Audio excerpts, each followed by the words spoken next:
So అందరికీ నమస్కారం. నేను మీ రఘునందన్ రావు, భారతీయ జనతా పార్టీ మెదక్ పార్లమెంటు నుంచి పోటీ చేస్తున్నటువంటి అభ్యర్థిని. గతంలో దుబ్బాక శాసనసభ్యునిగా పనిచేసినాను. ఈరోజు చిత్రగుప్త ఛానల్ ద్వారా నన్ను మీ ముందుకు తీసుకొస్తా ఉంది సోదరి Soumya. Welcome to the debate Soumya. Thank you. నమస్తే అన్న, థ్యాంక్ యూ సో మచ్.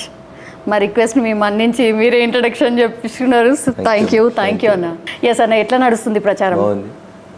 ప్రచారంలో అగ్రగామిగా ఉన్నాం, నెంబర్ 1లో ఉన్నాం. ఓకే, గెలుపు దిశగా అడుగులు పడతా ఉన్నాయి. ఓకే, 2 ఎవరు 3 ఎవరు మరి అది వాళ్ళిద్దరు తెలుసుకోవాలి. నిన్న దాకా బీఆర్ఎస్ కనబడింది, నిన్న కేసీఆర్ వచ్చిన తర్వాత అది 3వ ప్లేస్లోకి పోయినట్టు కనబడతాను. అది ఆయననే అంగీకరించినట్టున్నాడు. ఎందుకంటే మాకు పోటీ బీజేపీ తోటి ఉన్నది. ముస్లిం మైనార్టీ సోదరులారా, మీరు కాంగ్రెస్ కోటేస్తే ఇక్కడ బీజేపీ గెలుస్తుంది. నేను చెప్పలే ఈ మాటలు అని చంద్రశేఖరరావు గారు నిన్న తన బేలతనాన్ని పటాన్చెరు సభలో వ్యక్తీకరించినప్పుడే బీఆర్ఎస్ 3వ స్థానానికి పోతున్నానని అంగీకరించినట్టు అయింది. ఇది నా అంచనా. ఓకే, మీ గురించి కూడా కొన్ని కామెంట్ చేసారు. దుబ్బాకల చెల్లని రూపాయి మెదక్లు ఎట్లా వెళ్తుంది, గానే ఓడిపోయినరు, ఇక్కడ ఎట్లా గెలుస్తారు అనేది ఆయన డైరెక్ట్ కామెంట్. మీరు దాని కౌంటర్ కూడా ఇచ్చినట్టున్నారు. అయినా మళ్ళీసారి వినాలనుకుంటున్నాం అన్న. ఇప్పుడు మొన్నటిదాకా హరీష్ రావు ఎండపూట తిరుగుతున్నాడు, జర దిమాగ్ దొబ్బింది, ఎండ దెబ్బ కొట్టి అనుకున్నాను. ఇప్పుడు కేసీఆర్ కూడా అట్లే దొబ్బినట్టుంది. రాత్రిపూట మాట్లాడుతుంది కాబట్టి ఆయన ఏం మాట్లాడినా దాన్ని మనం పెద్ద సీరియస్గా తీసుకోవద్దు. రఘునందన్ రావు దుబ్బాకలు చెల్లలే, మరి నువ్వు కామారెడ్డిలో చెల్లలే కదా. కామారెడ్డిలో చెల్లనోడు తెలంగాణ అంతా ఎట్లా తిరుగుతున్నాడు? నువ్వు ఎవరికి ఇచ్చినావు పెద్దపల్లి సీటు? కొప్పుల ఈశ్వర్కి ఇచ్చినావు. కొప్పుల ఈశ్వర్ చెల్లని రూపాయి కదా, ఓడిపోయింది కదా ఎమ్మెల్యేకి. నిజామాబాద్ సీట్ ఎవరికి ఇచ్చినావు? బాజిరెడ్డి గోవర్ధన్కి ఇచ్చినావు. బాజిరెడ్డి గోవర్ధన్ కూడా ఎమ్మెల్యే ఇస్తే ఓడిపోయింది కదా. మరి ఆ చెల్లని రూపాయలను తీసుకుపోయి ఎట్లా పోటీ చేపిస్తున్నావు? నీ బిడ్డను ఎందుకు పోటీ చేపిస్తలేవు నిజామాబాద్లో? నీ పార్టీలో ఎవడు దిక్కులేడని పక్క పార్టీకి వెళ్ళి పోటీ చేసి ఓడిపోతే సిరిపూర్లో ఆయనని తీసుకొచ్చి మళ్ళీ ఆడది పోటీ చేపిస్తున్నావు కదా నాగర్ కర్నూల్లో. అది కూడా సిరిపూర్లో చెల్లలే కదా రూపాయి. అందుకని నోరు ఉన్నదని ఏది అది మాట్లాడితే నాలాంటితో మాట్లాడేటప్పుడు ఒళ్ళు దగ్గర పెట్టుకొని మాట్లాడాలి. నేను జై తెలంగాణ అని రోడ్ల మీద తిరిగి ఎవడన్నా ఇటుకతో కొడితే గన్నెటితో కొట్టమని చెప్పి రోడ్ల మీద స్లోగన్ ఇచ్చినోడిని. ఈటుకా జవాబ్ పత్తర్సే దేంగే అని చెప్పి వచ్చినోడిని. అది కేసీఆర్కైనా వర్తిస్తుంది, ఇంకెవరికైనా అదే సమానం వర్తిస్తుంది. రఘునందన్ దుబ్బాకలో చెల్లలే, మరి నువ్వు కామారెడ్డిలో చెల్లలే కదా. అన్నీ మూసుకొని ఫామ్ హౌస్లో పడుకో, శేష జీవితం ప్రశాంతంగా జరుపుకో. తుంటి ఇరిగింది కదా, బండ చేసుకొని మంచిగా మంచం మీద ఉండు. నా నోట్లో నోరు ఎందుకు పెడతావు? నువ్వు అంత పెద్ద పడదొబ్బినావని 10 ఏళ్ళ నీ పరిపాలన వద్దనుకును కదా ప్రజలు, ఇంటికి పంపించారు కదా. ఇంకెందుకు మళ్ళీ నాతో కొట్లాట? నేనే కదా నీ పునాది వీకిందే నేను కదా. దుబ్బాకల నువ్వు, నీ అల్లుడు, నీ కొడుకు అందరూ చెంబడబడితేనే కదా బీఆర్ఎస్ అనే ఓటమి లేని పార్టీకి ఒక ఓటమి అనే జరుకునిచ్చింది ఎవడు? రఘునందన్. అందుకని సార్కు పగలు రాత్రి కళలు నేనే కనబడుతున్నా. అదే పాయింట్ అవుట్ చేసి అందుకే కౌంటర్ చేస్తున్నట్టున్నారు అన్న. అంటే దుబ్బాకల ఉప ఎన్నికలు గెలిచిరు, మరి జనరల్ ఎలక్షన్స్లో ఎందుకు గెలలే, మళ్ళీ ఇప్పుడు ఏ మొహం పెట్టుకొని మళ్ళీ ఎంపీగా పోటీ చేస్తున్నారు అనేది ఆయన పాయింట్. అసలు వాళ్ళు మనుషులైతే, వాళ్ళకి నిజంగా రాజకీయాల మీద విశ్వాసం ఉంటే, ఇంకా మంచి తెలుగులో కేసీఆర్ భాషలో చెప్పాలంటే సిగ్గుశరం ఏమన్నా ఉంటే, రాధాకిషన్ రావు అనేటువంటి డీసీపీ చెప్పిన తర్వాత అలా తోటలో ఉల్లాకు వండుతుంది కదా, ఆ ఉల్లాకు ఊరేసుకొని చావాలి ఒక్కొక్కడు. రాధాకిషన్ రావు అనే డీసీపీ ఏం చెప్పిండంటే, రాజపుష్ప అనే కంపెనీ నుంచి ఎవరైతే ఇప్పుడు బీఆర్ఎస్ నుంచి నా మీద ఎంపీగా పోటీ చేస్తున్న సిట్టింగ్ ఎమ్మెల్సీ ఉన్నాడో, రాజపుష్ప కంపెనీ నుంచి పైసలు తీసుకుపోయి పోలీసు వాళ్ళ బండ్లల్లో కొత్త ఐఫోన్ కొనిచ్చినా రాధాకిషన్ రావు చెప్పిండు. ఒక ఎస్ఐని అక్కడ పెట్టినా అని చెప్పిండు. ఆయన డబ్బులు తీసుకుపోయి ఊరంతా పంచి వచ్చినా అని చెప్పిండు. అందుకనే నేను కేసీఆర్ని అడుగుతున్నా, రేపు సాయంత్రం సిద్దిపేటకు వస్తున్నాడు ఆయన. నీకు తెలంగాణ పౌరుషం మీద, తెలంగాణ గడ్డ మీద, తెలంగాణ ప్రజల మీద, లేదా నీ మీద నీకు విశ్వాసం ఉంటే నువ్వు అదే ఏడుకొండలని నమ్ముతావు, నేను అదే ఏడుకొండల వెంకటేశ్వర స్వామిని నమ్ముతాం. ఇద్దరం కలిసి రేపు సాయంత్రం తడిగుడ్డలు వేసుకొని పోదాం. దుబ్బాకలో మా హరీషు, ప్రభాకర్ రెడ్డి, పోలీసు వాళ్ళు, అంగన్వాడీలు, ఆశాలు, సీఏలతో కలిసి ఇంటింటికి డబ్బులు వంచలేదు అని మీరు తడిగుడ్డలతో ప్రమాణం చేయండి. I'm ready to quit the elections. అన్ని పార్టీలు వంచుతున్నాయి అన్న, పర్టికులర్గా ఓన్లీ ఎందుకని మీరు పాయింట్అవుట్ చేస్తారు? సరే, వాళ్ళ పునాది రాయి వీకినోని నేను కాబట్టి, వాళ్ళ కంట్లో నలిసి నేను కాబట్టి, నువ్వు నడిపిన 20 ఏళ్ళ తెలంగాణ ఉద్యమ చరిత్రలో జయ జయ హే తెలంగాణ జనని జయకేతనం ఎందుకు తెలంగాణ రాష్ట్ర గీతం కాలేదని ఒక ఎమ్మెల్యే, ప్రతిపక్ష ఎమ్మెల్యే అసెంబ్లీలో లేచి నిలబడి ముఖ్యమంత్రితో అసెంబ్లీకి పోయిన మొదటి రోజే సమాధానం చెప్పించింది కాబట్టి అలా కడుపులో దేవుతుంది నన్ను చూస్తే. అందుకని ఓటుకు 1000, 2000, 5000 ఇచ్చి లైన్లో ఓటర్లు నిలిచినప్పుడు కూడా పైసలు ఇచ్చిపోయారు. పోలీసు వాళ్ళు నా ఫోన్ వింటున్నారని నేను డిసెంబర్ 2020 నుంచి చెప్తున్నా. నేను చెప్పింది ఇలా 4 ఏళ్ళ తర్వాత బయటకు వచ్చింది. అందరికంటే మొదటి ముద్ద కేసీఆర్ వెంకటరామరెడ్డి హరీష్ని లోపలేయాలి. రేవంత్ రెడ్డి ఏదో లాలూచి రాజకీయాలు చేస్తున్నాడు, లేకపోతే ఈ పడికాలు బొక్కలు ఉండాలి. ఎందుకు ఆల్రెడీ ఆ కసితోని కవిత వేసినట్టే ఉన్నారు కదా, నెక్స్ట్ వాళ్ళని కూడా వేస్తాం. మేము ఎందుకు ఇస్తాం? తప్పు చేసింది కాబట్టి పోతుంది. అట్లా నా ఊర్లో దందా వేయాలంటే నాకు 100 కోట్లు అని బెదిరించినామని బయట ఉంచుతామా? ఎవరు బెదిరిస్తే లోపలికి పోతారు. మీరు బెదిరిస్తే కూడా మీరు పోతారు, నేను బెదిరిస్తే నేను కూడా పోతాను. 2 సంవత్సరాల నుంచి అవుతుంది ఆ కేసు. మరి ఎందుకని పార్లమెంట్ ఎలక్షన్స్ కంటే ముంగట్నే అరెస్ట్ ఎందుకు చేయాలి? ఇప్పుడు సోనియా గాంధీ గారిని కూడా అది ప్రధాని మోడీ వచ్చిన రోజే అటు అరెస్ట్ అవుతారు, ఇటు మోడీ 2 ప్రచారం సంవత్సరాల చేస్తారు. నుంచి సోనియా గాంధీని పిలుస్తున్నారు, రాహుల్ గాంధీని పిలుస్తున్నారు, రాబర్ట్ వాద్రాని కూడా పిలిచిర్రు, వాళ్ళని అరెస్ట్ చేయలేదు. అయితే కాంగ్రెస్ బీజేపీ ఒకటైనాయా? రేవంత్ రెడ్డి మీద 2015లో అయింది ఓటుకు నోటు కేసు, 2024 దాకా వచ్చినాం. హరీష్ రావు ఏంది మరి రేవంత్ రెడ్డితో కాంప్రమైజ్ అయ్యిందా? కేసీఆర్ కాంప్రమైజ్ అయ్యిందా? 2015లో దొరికిన పట్టపగలు దొరికిన దొంగ, కేసీఆర్ భాషలో చెప్పాలంటే 2015లో దొంగ దొరికితే 2024 దాకా ఏం చేసిర్రు? గుడిగాడుల పనులు దొమ్మిరా? ఇట్లా మాట్లాడితే వాళ్ళకి బాగా ఇబ్బంది అనిపిస్తుంది. అట్లా ఇట్లా మాట్లాడితే కాబట్టి నేను అసెంబ్లీకి రావద్దు అనుకున్నారు వాళ్ళు. కేటీఆర్ అంటే ఆయన టీవీలలో కూర్చొని సవాల్ చేసిండు కదా, రఘునందన్ అనేటోని ఏ సభలోకి రానియా అని. పైసలు ఉన్నాయి, మదం ఉంది, పోలీసు వాళ్ళు ఉన్నారు, ఎంబడబడ్డారు, అంతే. ఏమవుతుంది? మళ్ళా గవ్వే పైసలు ఉన్నాయి కదా మరి. ఇప్పుడు వెంకట్రామరెడ్డి ప్రభుత్వం లేదు కదా, ఇప్పుడు ప్రభుత్వం లేదు కదా, అందుకనే వెంట పడుతున్నారు కదా ఇన్కమ్ ట్యాక్స్ వాళ్ళు, వాళ్ళు వీళ్ళందరూ వెంబడి పడుతున్నారు కదా. వేటాడేటోళ్ళు వేటాడుతూనే ఉంటారు, దాని గురించి ఏం బాధపడుకున్నారు. ఓకే, నాకు ధనం బలం లేకపోవచ్చు, బట్ జనం బలం ఉంది, ఈసారి గెలిచి చూపిస్తాను. ఓకే. ఇప్పుడు రాజపుష్ప గురించి మీరు టాపిక్ తీశారు కాబట్టి అన్న, ఓఆర్ఆర్ చుట్టే రాజపుష్ప ఎందుకు వచ్చింది? రాజశేఖర రెడ్డి కాళ్ళు మొక్కి రింగ్ రోడ్కి భూసేకరణ లోపల ప్రత్యేక అధికారిగా ఉద్యోగం వేయించుకొని, ఏడికెళ్ళైతే రింగ్ రోడ్ పోతుందో ముందుగాల తెలుసుకొని, ఆ పక్కనున్న రైతులను పిలిచి బెదిరించి, నీ భూమి రింగ్ రోడ్లో పోతుంది, నేను చెప్పిన ధరకు అమ్ముమని అంచెలంచెలుగా ఎదిగి ఇలా 1,00,000 కోట్లకు విస్తరించిండు వెంకట్రామరెడ్డి అనే బ్యూరోక్రాట్. ఖచ్చితంగా భవిష్యత్తులో ఆయన మీద ఎంక్వైరీ జరుగుతుంది. ఖచ్చితంగా కవిత యాడిపోయిందో వెంకట్రామరెడ్డిని అడిగి పంపిస్తాం. అందరినీ పంపిస్తారు, మొత్తం అందరినీ గిట్లనే భయపడే రాజకీయాలు చేస్తారు. ఎందుకన్నా అట్లా? తప్పు చేసిన వాళ్ళని భయపట్టియాలి, బరాబర్ భయపట్టిస్తాం. నువ్వు తప్పు చేస్తే కూడా నిన్ను కూడా భయపట్టిస్తాం. దాంట్లో ఏం దయా దాక్షిణ్యాలు అనేవి మా డిక్షనరీలో లేవు, ఉండాల్సిన అవసరం లేదు. చట్టం తన పని తను బరాబర్ చేసుకుంటూ పోతుంది. ఈ రాష్ట్రంలో 100 మంది ఐఏఎస్లు ఉన్నారనుకోండి, ఏ ఐఏఎస్కు 1,00,000 కోట్ల ఆస్తులు రాలే కదా. వెంకట్రామరెడ్డికి ఎట్లా వచ్చినాయి? 100 కోట్లు పెట్టి ఎకరము, ఒక ఎకరానికి 100 కోట్లు పెట్టి 10 ఎకరాలు ఎట్లా కొంటాడు ఒక ఐఏఎస్? ఏం కంపెనీ నీ కంపెనీ? ఎందుకన్నా ఎమ్మెల్సీగా ఉన్న ఆయనని వెంకట్రామరెడ్డిని తీసుకొచ్చి మెదక్లో పెట్టడానికి రీజన్ ఏంటి? నీలం సూట్ కేసులు, డబ్బులు తప్పితే ఇంకేమున్నాయి? జై తెలంగాణ అన్నాడు, ఎవడు దొరకలే కేసీఆర్కి. ఆయనతో పాటు అన్నం తిన్నోడు దొరకలే, అటుకులు తిన్నోడు దొరకలే, ఆయనతో పాటు జైలుకు పోయినోడు దొరకలే, జై తెలంగాణ అన్నోడు దొరకలే, ఆఖరికి మెదక్ జిల్లా వాడు ఎవడు దొరకలే కేసీఆర్కి. ఏ జిల్లాలో పుట్టిండో, యాడుంటాడో, ఎన్ని పైసలు ఉన్నాయో తెలియనోడు 4 సార్లు కాలు మొక్కి 4 సూట్ కేసులు ఇచ్చి 100 కోట్లకి ఎకరం చొప్పున అనుకున్న 1000 కోట్ల భూములలో వాటాలు ఇస్తే హరీష్ రావు ఆయన వెనకాల బంట్రోతు లెక్క తిరుగుతున్నాడు. ఏమైనా ఉండాలి హరీష్ అనేటోనికి? 6 ఏళ్ళు నువ్వు మంత్రిగా ఉన్నప్పుడు, 6 ఏళ్ళు సిద్దిపేట కలెక్టర్గా ఉండి, నువ్వు ఎన్నడూ ఫోన్ చేసినా నీ ఫోన్ ఎత్తక, నువ్వు పంపించిన సర్పంచ్ల పనులను ఇట్లా ఇసిరి అవతల వారేసి నీ నెత్తి మీద కరాల నృత్యం చేసిండు వెంకట్రామరెడ్డి అనే కలెక్టర్. ఒక రకంగా చెప్పాలంటే నీ మామ నీ మీద స్పైగా పెట్టినటువంటి కలెక్టర్. ఇలా ఆయన వెనకాల తిరిగి నువ్వు ఆయనకు ప్రచారం చేస్తున్నావు అంటే, నీ జాగాలో నేనుంటే రాజకీయం పని చేసుకొని హిమాలయకు పోతుంటారు. పైసల కోసం ఇంత దిగజారిన పని చేయకపోతుంటే నేను. ఇప్పుడు సూట్ కేసులు మోసుకొచ్చిన వాళ్ళకే టికెట్లు ఇస్తున్నారని పదే ఆరోపణలు చేస్తున్నారు. రంజిత్ రెడ్డికి తెలంగాణకి ఏం సంబంధం? శ్రీనివాసరెడ్డికి ఏం సంబంధం? శ్రీనివాసరెడ్డికి ఏం సంబంధం? మా పార్టీ వేరు, జై తెలంగాణ వేరు. నువ్వు పుట్టింది జై తెలంగాణ కోసం. శంకరమ్మకి ఎందుకు ఇవ్వవు? శ్రీకాంతాచారి తల్లికి ఎందుకు ఇవ్వవు? మా గురించి మాట్లాడకంటే ముందు మాది ఒకేళ్ళు చూపిస్తే, నీకు 4 ఏళ్ళు చూపిస్తే మేము ఇచ్చినాం కదా. రఘునందన్ రావు కార్యకర్త కాదా? బండి సంజయ్ కార్యకర్త కాదా? కిషన్ రెడ్డి గారు కార్యకర్త కాదా? అరవింద్ గారు కార్యకర్త కాదా? డీకే అరుణ గారు కార్యకర్త కాదా? మేమంతా కనబడతలు ఏమైంది మీకు? మేము బలంగా లేని చోట మాకంటే బలం ఉన్నటువంటి అభ్యర్థులు ఉంటే ఖచ్చితంగా తీసుకున్నాం. తప్పేముంది దాంట్లో? What is wrong in it? కానీ నువ్వేం చేస్తున్నావు? జై తెలంగాణ అన్నావు. ఈ గడ్డ మీద ఫలితాలు ఈ గడ్డవనికే దక్కాలన్నావు.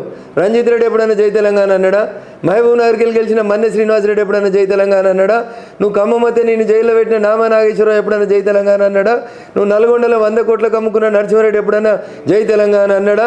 నువ్వు ఇలా మెదక్ అమ్ముకున్నటువంటి వెంకట్రామరెడ్డి ఎప్పుడైనా జై తెలంగాణ అన్నాడా? ఎవరు వీళ్ళంతా అని అడుగుతున్నా. నీకు అంత తెలివే ఉంటే, నువ్వు అంత జై తెలంగాణ అంటే గెలిచేదే ఉంటే ఎందుకు మరి జై తెలంగాణ ఎందుకు పెడతలేవు? సిద్దిపేటలో, మెదక్ జిల్లాలో నువ్వు పుట్టిన గడ్డ మీద ఒక్కడు లోకలోడు దొరకలేదా కేసీఆర్ నీకు? ఇంతకంటే ఇజ్జత్మానం పోయి ముచ్చట ఇంకేమైనా ఉంటుంది? అన్న ఇంతే అహంకారంగా అనొచ్చా, లేదంటే ఇట్లనే మొహం మీదనే మాట్లాడతారు కాబట్టి మీ పార్టీకి సంబంధించిన నాయకులు మీకు అసలు టచ్లోనే ఉండలేరు, మీరు ఓన్లీ ఏకాకిగా బతుకుతున్నారు అన్న? మీరు నవ్వుతే అంటే దాంట్లో అసలు నవ్వడం కూడా హక్కు కాదా? అంటే చాలా మందికి ఉన్నటువంటి డౌట్ అన్న, ఈ క్వశ్చన్కి ఈ రోజైనా మీరు ఫుల్ స్టాప్ పెడతారేమో, ఏమన్నా క్లూ ఇస్తారేమో, నేనైతే వెయిటింగ్ అన్నా. సో భారతీయ జనతా పార్టీలో క్రమశిక్షణ కలిగినటువంటి కార్యకర్తగా పార్టీ గైడ్లైన్స్ మేరకు, పార్టీ అధిష్టాన సూచనల మేరకు పనిచేస్తాం. వ్యక్తుల వ్యక్తిత్వాన్ని ఎవరైనా హననం చేస్తే రఘునందన్ రావు ఎవరితోటైనా గిట్లే ఉంటాడు. సెల్ఫ్ రెస్పెక్ట్ కోసమే నేను తెలంగాణ ఉద్యమంలోకి వచ్చినవాడిని. సెల్ఫ్ రెస్పెక్ట్ లేని చోట పనిచేయలేము. మా పార్టీ నాకు 100% సెల్ఫ్ రెస్పెక్ట్ ఇచ్చింది. నన్ను స్పోక్స్ పర్సన్ చేసింది, స్టేట్ సెక్రటరీని చేసింది, 3 సార్లు ఎమ్మెల్యే బీఫామ్ ఇచ్చింది, 2 సార్లు ఎంపీ బీఫామ్ ఇచ్చింది. ఎవరికైనా నేను వ్యక్తిగతంగా నచ్చకపోతే అది నా బాధ కాదు. కానీ టీం అంటూ ఒకటి ఉండాలి కదా. ఇప్పుడు మీరు రఘునందన్ రావు ఏ బస్ స్టాండ్ కాడ నిల్చుంటే ఆడ 100 మంది టీం వచ్చి నిల్చుంటుంది. పోదాంపా, ఏ బస్ స్టాండ్కి పోదాం? తెలంగాణలో ఏ బస్ స్టాండ్కి పోదాం? ఖమ్మం బస్ స్టాండ్కి పోదామా? కరీంనగర్ బస్ స్టాండ్కి పోదామా? మీ పార్టీకి సంబంధించిన నాయకుల గురించి అడుగుతున్నా. జనం గుండెల్లో మా పార్టీ నాయకులే, ఇక్కడ కూర్చున్న వాళ్ళంతా మా పార్టీ నాయకులే. పక్క పార్టీ నాయకులు ఎవరు లేరు. ఇక్కడ పక్క పార్టీ నాయకులు ఎవరు లేరు అంటున్నా. రఘునందన్ రావు పార్టీ వ్యక్తి. రఘునందన్ రావుని బీజేపీని వేరు చేయాలని చూస్తే ఇది మీకు తెలివంతరం అనుకోవాలన్నా ఇంకేమనుకోవాలన్నా నాకు తెలియదు. ఎందుకన్నా పదే అంటే మొన్న అసెంబ్లీ ఎన్నికలప్పుడు మీరు బీఆర్ఎస్లోకి వెళ్తున్నారని ఒక చర్చ నడిచింది. తర్వాత నాకైతే తెలియదు, కానీ ఒక క్లూ అయితే వచ్చింది. అడుగుదాం అనుకుంటున్నా అన్న, మీరు కరెక్టా కాదా చెప్పాలి మీరే. బరాబర్. ఫ్లైట్లో మీరు రేవంత్ రెడ్డిని కలిశారని, అక్కడనే మెదక్ టికెట్కి సంబంధించి ఒప్పందం అయిందని, అక్కడి నుంచే మీకు మెదక్ టికెట్ వచ్చిందని, పార్టీ యాక్చువల్లీ మీకు ఇవ్వద్దు అనుకుంది, బట్ మీ లోపాయికారి ఒప్పందం చేసుకొని ఆ తర్వాత మీకు టికెట్ వచ్చింది అనేది ఒక టాక్ గుసగుస. మా పార్టీ అంత అమాయకంగా ఉండదు. ఫ్లైట్లో కలిసింది రేవంత్ రెడ్డి, హరీష్ రావు, రేవంత్ రెడ్డి రఘునందన్ రావు కాదు. ఫ్లైట్లో A0189 అనుకుంటే, ఇఫ్ ఐఎమ్ నాట్ రాంగ్, ఆ ఫ్లైట్లో 19 మార్చి రోజు రాత్రి హరీష్ రావు, రేవంత్ రెడ్డి ఇద్దరు కలిసి వచ్చారు. ఇద్దరు పక్క సీట్లలో కూర్చున్నారు. మెదక్లో రఘునందన్ రావును ఓడగొట్టాలని ముచ్చట పెట్టుకున్నారు. ఇదంతా పక్క సీట్లో కూర్చున్నటువంటి ఇంకో వ్యక్తి రికార్డ్ చేస్తే పోలీస్ ఆయన ఫోన్ తీసుకొని దాన్ని డిలీట్ చేసిండు. ఓకేనా? అది air India flight, business class. వీళ్ళిద్దరు వేరు సీట్లలో కూర్చున్నారు. ఆ ఒక్క మెదక్ దాని మీదనే చర్చ అయిందా, లేకపోతే ఇంకా వేరే ఏమైనా చర్చలు? కాళేశ్వరంలో నన్ను అరెస్ట్ చేయకు, ఈ ఎలక్షన్లు అయిపోయినాక నేను 25 మంది ఎమ్మెల్యేని తోలిస్తాను కూడా మాట్లాడి ఉంటాడు హరీష్ రావు గారు. తప్పేముంది? ఆయన బుద్ధులని అంతే కదా. So Revanth Reddy after elections మీ పార్టీలోకి రాబోతున్నాడు, బీజేపీలో జాయిన్ అవుతారు, ఇది బాగా చర్చ నడుస్తుంది. రేవంత్ రెడ్డి కాంగ్రెస్లోనే ఉంటాడు, మా పార్టీలోకి రాడు. షూర్? Is it sure? కానీ నా అభిప్రాయం వస్తే పార్టీ అధిష్టానం చూసుకుంటుంది. నేను కార్యకర్తను కదా, నా స్థాయిలో నేను తీసుకునే నిర్ణయం కాదు కదా. ఆయన ముఖ్యమంత్రి, పార్టీ అధిష్టానం ఆలోచించి నిర్ణయం తీసుకుంటుంది. ఓకే. మాట్లాడితే ఊరందరికి శత్రువు అంటారు గట్లా, నిజాలు మాట్లాడితే ఎవరికి నచ్చదు గట్లా. నిజం చేదుగా ఉంటుంది కాబట్టి చాలామంది మనం రఘునందన్ రావుకి అహంకారం అనుకుంటారు. దానికి నేను ఏం చేయలేను. పుట్టుకతోటి వచ్చింది బుద్ధి. ఇది పోయేది అప్పుడే పోతుంది, లాస్ట్కే పోతుంది. అప్పటిదాకా I can't change for somebody. కానీ సింగిల్గా అన్ని డీల్ చేసుడు, పార్టీని ఎదుర్కొని, అంటే మీ పక్కన ఉన్నటువంటి లీడర్స్ని ఎదుర్కొని నిలబడ్డం అంటే కష్టమా, లేకపోతే మీరు నిల్చున్నారు కాబట్టి ఎవరైనా సరే అట్లా? నేను సైన్స్ టీచర్ని. స్ట్రగుల్ ఫర్ ఎగ్జిస్టెన్స్, తల్లి కడుపులోకి వెళ్ళి బయటికి వచ్చేందుకు మొదలుపెట్టిన ఈ పోరాటం చివరికి సచ్చేదాకా కొనసాగుతుంది. అది ఇంట్లోళ్ళ, బయటోళ్ళ, పక్కోళ్ళ, మన వెనకాల కూర్చున్నాడా, ముందు కూర్చున్నాడా అనే సంబంధం లేదు. Struggle for existence, survival of the fittest. బతుకు పోరాటంలో ఎవరు పరిస్థితులకి, ప్రకృతికి అనుగుణంగా మనగలిగితే వాళ్ళు బతుకుతారు. మనలేకపోతే జిరాఫీలాగా అంతర్ధానం అవుతారు. సరే, జిరాఫీలాగా బతుకుతారు, రాక్షస బలిలాగా అంతర్ధానం అవుతారు. ఓకే. మెదక్లో మీకే ఎందుకు ఓటేయాలి, మిమ్మల్ని ఎందుకు ఎన్నుకోవాలి అంటే ఏం చెప్తారా? ఈ గడ్డ మీద పుట్టినోని, 24 ఏళ్ళ నుంచి ఈ గడ్డ కోసం కొట్లాడుతున్నాన్ని, జై తెలంగాణ కాడ నుంచి మొదలుకుంటే జై శ్రీరామ్ దాకా 24 ఏళ్ళుగా ఈ గడ్డ కోసం, ఈ దేశం కోసం పనిచేస్తున్నాన్ని, ఈ గడ్డ గురించి, ఈ గడ్డ మీద ఉన్న సమస్యల గురించి, ఈ జిల్లా ప్రజల కోసం నాకు తెలిసినంత ఎవరికి తెలియదు అనేది నాకు ఉన్నటువంటి విశ్వాసం. ఈ ఫస్ట్ మీరు గెలిచిన తర్వాత మీరు చేసేటటువంటిది ఏంటి? మెట్రో రైల్ని మియాపూర్కి వెళ్ళి పటాన్చెరుకు తీసుకుపోతాం, పటాన్చెరు నుంచి సంగారెడ్డి దాకా తీసుకుపోతాం. ఎంపీ అంటే మెంబర్ ఆఫ్ పార్లమెంట్ కాదు, మెట్రో పక్కా అని చెప్పి నిరూపిస్తాం. మీరు గెలిస్తే కేంద్ర మంత్రి అవుతారా? అట్లాంటి ఆశలు నాకేం లేవు. పార్టీ ఏం చెప్తే అది చేస్తాను. నార్త్లో ఇప్పుడున్నటువంటి బీజేపీ పరిస్థితి ఏంటి సార్? కొంచెం నార్త్లో ఎందుకని తగ్గుతున్నాయి సీట్లు అనేది, అందుకే రిజర్వేషన్ల అంశం ఎత్తుకున్నారు అని రకరకాలు మాట్లాడుతున్నారు సార్. సో పేపర్ వాళ్ళకి ఏదైనా మాట్లాడేటువంటి స్వేచ్ఛ ఉంటుంది. మాకు కూడా అంతే. ఆర్టికల్ 19 అదే సమాధానం చెప్పేందుకు అవకాశం ఇస్తుంది. నార్త్లో తగ్గలే, సౌత్లో తగ్గలే, ఏడ తగ్గలేదు. 273కి వెళ్ళి 303కి వచ్చినాం, 303కి వెళ్ళి 403కి పోతాం. జూన్ 4 దాకా ఆగురు, ఎందుకు టెన్షన్ పడతారు? ఆ రోజు బీపీ గోళీలు రెడీ పెట్టుకోరు, అందరు టీవీ ఛానళ్ళ ముంగట కూర్చోర్రి. 403 బరాబర్ వస్తాయి. 403 మార్క్ చేసుకోవచ్చా సార్? చేసుకోండి. హనుమంతరావు అని ఒక ఆయన గిట్ల నాతో ఎన్టీవీలో లొల్లి పెట్టుకున్నాడు. 300 వస్తే రాజకీయ సన్యాసం పుచ్చుకుంటావా అని అడిగిన. పాపం పారిపోయాడు పెద్ద ఆయన. ఇప్పుడు ఆయనకు రాజకీయ సన్యాసం ఇచ్చింది కాంగ్రెస్ పార్టీ, అది వేరే విషయం. మీకు కావాలంటే బయట పంపిస్తా చూడు. రెండోసారి ఎన్నికలకు పోయినప్పుడు నేను చెప్పిన 300 మేము దాటుతామని. లైవ్లో అడిగిండు 300 మీరు దాటితే నేను రాజకీయ సన్యాసం తీసుకుంటా అన్నాడు. నేను కూడా తీసుకుంటా సార్, నువ్వు రెడీ ఉన్నావా నా మాటకు ఉంటావా అంటే మాట జారి తప్పుకు వెళ్ళిపోయాడు. కానీ కాంగ్రెస్ అధిష్టానం ఆ మాటలు విన్నట్టుంది, అందుకని ఆయనకు రాజకీయ సన్యాసం ఇచ్చేసారు. ఓకే సార్, పదే పదే ఎందుకని కాంగ్రెస్ బీజేపీ ఒకటనో లేకపోతే బీఆర్ఎస్ బీజేపీ ఒకటనో ఇట్లా ఎందుకు కన్ఫ్యూజన్ ఎందుకు క్రియేట్ చేస్తారు? ఆడలేక మధ్యలో ఓడినట్టు ఏం చేయాలనో జనానికి ఏం చెప్పాలనో అర్థం కాక ఇలా తిరుపతి పోతే కత్తెన నెత్తెన రెండిట్లో ఏదన్నా ఒకటి మనది కావాలి. బీఆర్ఎస్ పార్టీది కత్తి కాదు నెత్తి కాదు. ఇలా కత్తి నీదైతే బాధ్యతగా గుండు గీస్తావు, నెత్తి నాదైతే ఎంతసేపు పంచాలని మెడలు గుంజుతున్నాయని తెలుస్తుంది. ఈ రెండుగా అక్కడ కూర్చున్నాడు ఉన్నాడు అనుకో గీకో అంటాడు. వాందేం పోయింది? వాందేం పోదు కదా. రక్తం గారినా బాధ లేదు, నెత్తి వలిగినా వాడికి ఏం బాధ లేదు. కాబట్టి ఇలా బీఆర్ఎస్ది ఈ రాష్ట్రంలో ఈ పార్లమెంట్ ఎన్నికల్లో కత్తి కాదు నెత్తి కాదు. ఎందుకంటే గల్లీలో వాళ్ళు లేరు, ఢిల్లీలో ఎవరు రారు, వాళ్ళకి తెలుసు ఆ విషయం. అందుకని కొద్దిసార్లు కాంగ్రెస్ బీజేపీ ఒకటని. నిన్న పోయి పటాన్చెరులో కేసీఆర్ మాట్లాడినట్టు ఇక్కడ రఘునందన్ గెలుస్తాడు, బీజేపీ గెలుస్తుంది, కాబట్టి ముస్లిం సోదరులారా మాతోటే కొట్లాటుందని బతిలాడుకుంటున్నాడు. అట్లా 10 సంవత్సరాల తర్వాత గంగా జమున తహజీబ్ తర్వాత అలాని పోయి అడుక్కునే దుస్థితికి వచ్చిండు కేసీఆర్ పాపం. ఎందుకని రిజర్వేషన్ల అంశం ఎందుకని sir as a main agenda ఎందుకు తీసుకుంది బీజేపీ? ఎందుకని రేవంత్ రెడ్డి మాట్లాడిండు కాబట్టి మనం రాయాలి.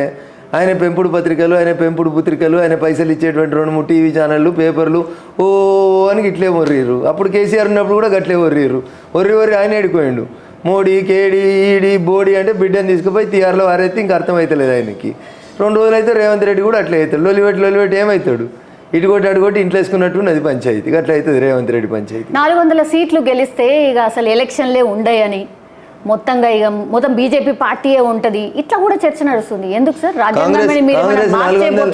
కాంగ్రెస్ 400 గెలిచిన రోజు రాజ్యాంగాన్ని మార్చిందా? కాంగ్రెస్ లాంటి తప్పుల్ని మేము చేయం.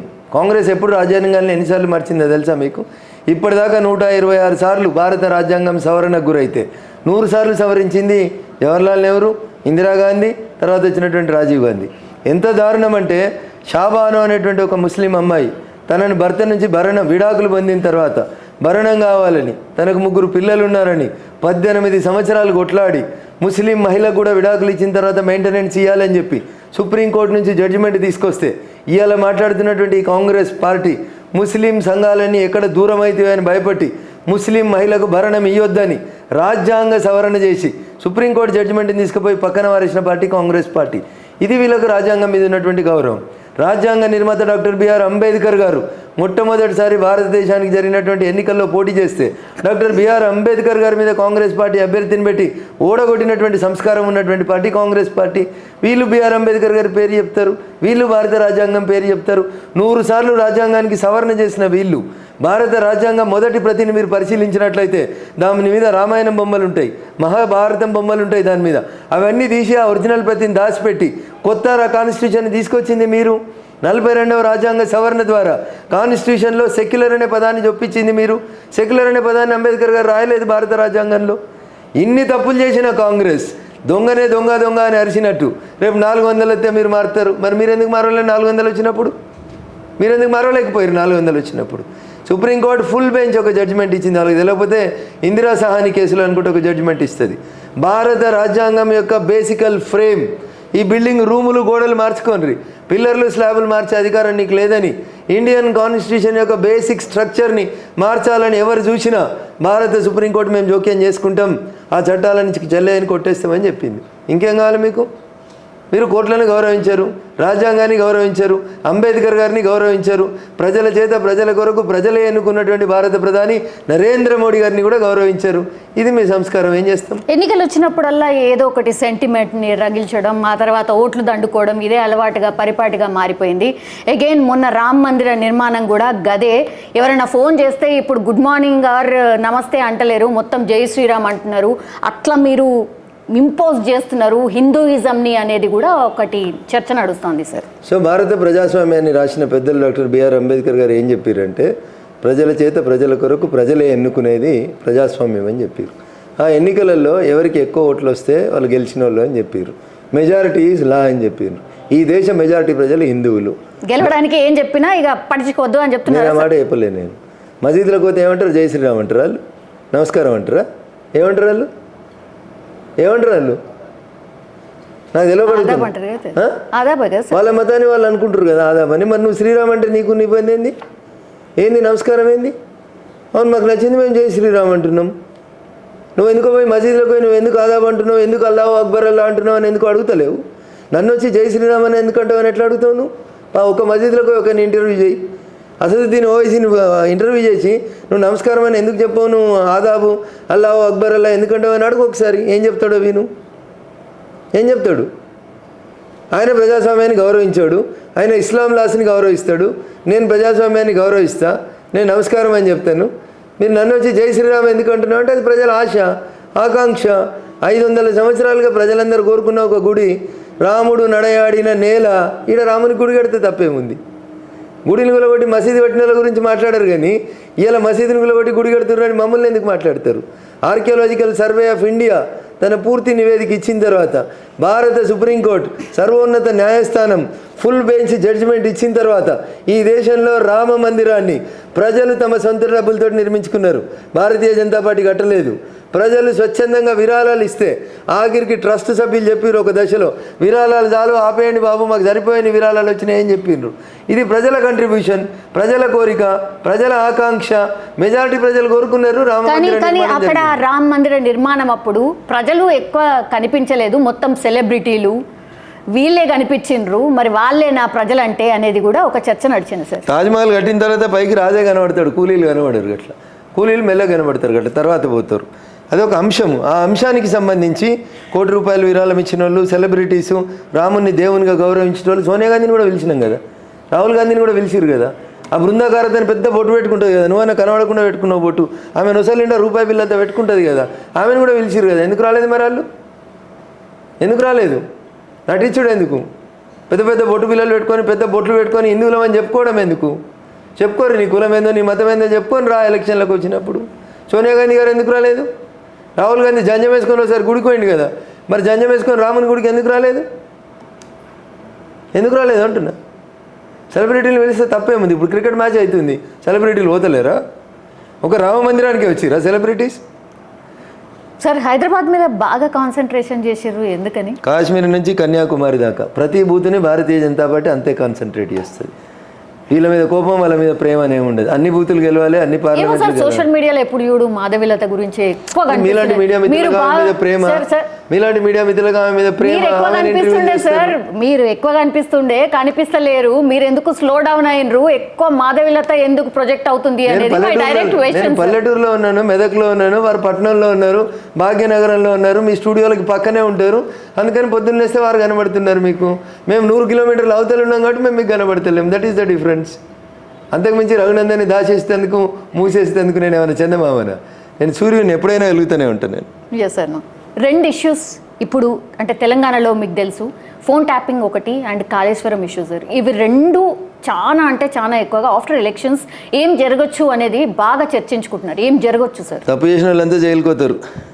చంద్రశేఖరరావు, హరీష్ రావు, కేటీఆర్తో సహా కొంతమంది చీఫ్ ఇంజనీర్లు, కొంతమంది కాంట్రాక్టర్లు, వీళ్ళందరూ పోతారు. ఇంకొంతమంది పోలీసులు కూడా పోతారు, కొంతమంది రాజకీయ నాయకులు పోతారు, కొన్ని కంపెనీల యజమానులు పోతారు, కొంతమంది ఎమ్మెల్సీలు కూడా పోతారు. Okay, as per your knowledge sir, అంటే మీరు ఫోన్ ట్యాపింగ్ ఇష్యూ అనేది ఎంత భయంకరమైన ఇష్యూ, యాక్చువల్లీ అసలు అది జరగకంటే ముందే ఎందుకని చర్యలు తీసుకోలేదు, కేంద్రం ఎందుకు దృష్టి పెట్టలేదు అనేది కూడా ఒక చర్చ. గల్లీలో పంచాయతీ జరిగితే కేంద్రం రాదు. కేంద్రం వస్తే మీలాంటి టీవీలో ఏమంటారంటే, ఇక్కడ పోలీసులు ఉన్నారు, వీళ్ళకి చేత కదా, మీరెందుకు వచ్చిర్రు, కేంద్రం ఫెడరల్ స్ఫూర్తిని గౌరవించలేదు, కేంద్రం తన పని తాను చేసుకుంటలేదు, మా బూట్లు వేసుకొని మా పనులు ఎందుకు చేస్తుందని లొల్లి పెడతారు గట్లా. అందుకని వాళ్ళ పని వాళ్ళనే చేసుకోమని చెప్తుంది. కాళేశ్వరం కూడా అది చేస్తుండే కదా రేవంత్ రెడ్డి. సిబిఐకి ఇమ్మడి చేతనైతలేదు కదా ఆయనకి. పిసిసి అధ్యక్షుడు ఉన్నప్పుడు సిబిఐని చెయ్యి అని లొల్లి పెట్టిండు. ఇప్పుడు ఒక ఉత్తరం, అదే ఉత్తరాన్ని మళ్ళీ సంతకం పెట్టి కింద ముఖ్యమంత్రి అని రాయమంటే భయపడుతున్నాడు సిబిఐకి ఇమ్మంటే. అది అండర్స్టాండింగా, లేకపోతే అవసరార్థం చేసుకుంటుండా, లేకపోతే ఓటుకు నోట్లో ఆయనను కాపాడితే కాళేశ్వరంలో వీళ్ళని కాపాడుతుండా, కాలం నిర్ణయిస్తుంది. ఎస్ అన్న. లాస్ట్లీ ఇప్పుడున్నటువంటి సిచ్యువేషన్లో అన్న, ఇప్పుడు యాజ్ ఆఫ్ నౌ జస్ట్ ఒక 2 డేసే ఉంది ఇంకా ఎలక్షన్స్కి. So what is your prediction? 17 ఒకటి తీసేయచ్చా, లేకపోతే 17ని కౌంట్ చేస్తూ 3 పార్టీలకు ఎన్ని సీట్లు వస్తాయి అని వచ్చా? తెలంగాణలో 17కు 17 సీట్లు బీజేపీ గెలుస్తుంది. అన్న కొంచెం నమ్మేటట్టు అన్న, నువ్వు కొంచెం నమ్మకపోతే నేనేం చేయాలి? నేను నమ్మించడం నా డ్యూటీ కాదు. నేను నమ్మింది నేను నీకు చెప్తున్నా అంతే. నాకు విశ్వాసం ఉంది, నీకు లేదు, దానికి నేనేం చేస్తాను? నేను నమ్మించే బాధ్యత నాది కాదు. 6-7 వస్తాయి అంటే 17 వస్తాయని నేను చెప్తా ఉన్నా కదా. నేను I'm not ready to agree for 6-7కు నేను ఒప్పుకుంటేందుకు సిద్ధంగా లేను. 17కు 17 మేమే గెలుస్తాం, భారతీయ జనతా పార్టీ గెలుస్తుంది. మీకు ఎందుకు ఓటేయాలి? మీరు చెప్తారు కదా మెజారిటీ ఓటర్లు మీ దిక్కే ఉన్నారు, మీరు మెజారిటీ అంటున్నారు, మీరు జై శ్రీరామ్ అంటున్నారు, మీరు రాముని గుడి కట్టిర్రు అని. కేసీఆర్ నిన్న బతిలాడుతుండు కదా ముస్లింలను ఓట్లేయమని. ఇలా మరి మా హిందూ సమాజం ఆలోచించాలి. కేసీఆర్ లాంటి వాడు అడుక్కుంటుండు కదా బొచ్చ పట్టుకొని, అయ్యా మాకు ఓట్లేరు అని చార్మినార్ కాడ అడుక్కున్నట్టు అడుక్కుంటుండు కదా. 10 ఏళ్ళు ఈ రాష్ట్రాన్ని పాలించిన ఆయనే పోయి మాకోటేరు అని బతిలాడుకుంటున్నాడు కదా ముస్లింలని. మరి ఇలా హిందూ సమాజం ఆలోచించాలి. 10 ఏళ్ళు పరిపాలించిన ముఖ్యమంత్రి పోయి వాళ్ళ నోట్లను అడుక్కుంటున్నప్పుడు 10 ఏళ్ళు ఈ దేశాన్ని ప్రపంచంలో నెంబర్ 1గా తీర్చిదిద్దిండు. అప్పుడెప్పుడో నరేంద్రుడు కలడు కంటే ఇప్పుడు నరేంద్రుడు ఈ దేశాన్ని విశ్వగురువుగా మలుస్తున్నాడు. ఇలా హిందూ బంధువులందరూ ఆలోచించాలి. ఎవరి చేతుల్లో ఈ దేశం బాగుంటుంది, ఎటు ఉండాలనేది ఆలోచించాలి. మా వాళ్ళందరూ మాకే ఓటేస్తారు కాబట్టి 17 మేము గెలుస్తామని చెప్తున్నాం. మాదే మెజారిటీ కాబట్టి. మీ మెజారిటీ ఎంత ఉంటుందన్నా?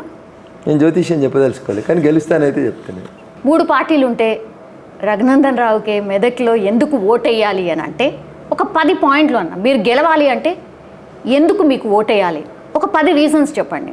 ఒకటి, ఈ గడ్డ మీద పుట్టినోడిని, అందరికంటే గట్టిగా జై తెలంగాణ అన్నోడిని, జై తెలంగాణ అని జైలుకు పోయినోడిని, ఆ తర్వాత దేశం కోసం జై శ్రీరామ్ అని కొట్లాడుతున్నోడిని, రియల్ ఎస్టేట్ చేస్తలేను, కబ్జాలు చేస్తలేను, భూ కబ్జాలు లేవు, నేను చదువుకున్నది 7వ తరగతి కాదు, కలెక్టర్ కంటే 3 డిగ్రీలు ఎక్కువ ఉన్నోడిని, ముగ్గురిని పక్కపక్కన పెడితే సమస్యల గురించి పూర్తి అవగాహన ఉన్నోడిని, ఈ దేశం గురించి ఈ రాష్ట్రం గురించి తెలిసినోడిని, ప్రభుత్వం చేసేటువంటి అవినీతిని ఎప్పటికప్పుడు ఎండగట్టేటోడిని, ప్రజల గొంతుకగా నిలబడేటోడిని, గొంతు లేని పేదల పక్షాన అసెంబ్లీలో మాట్లాడినోడిని, రేపు అవకాశం ఇస్తే మెదక్ పేరుని విశ్వవ్యాప్తం చేస్తాను కాబట్టి నన్నే గెలిపిమని అడుగుతాను.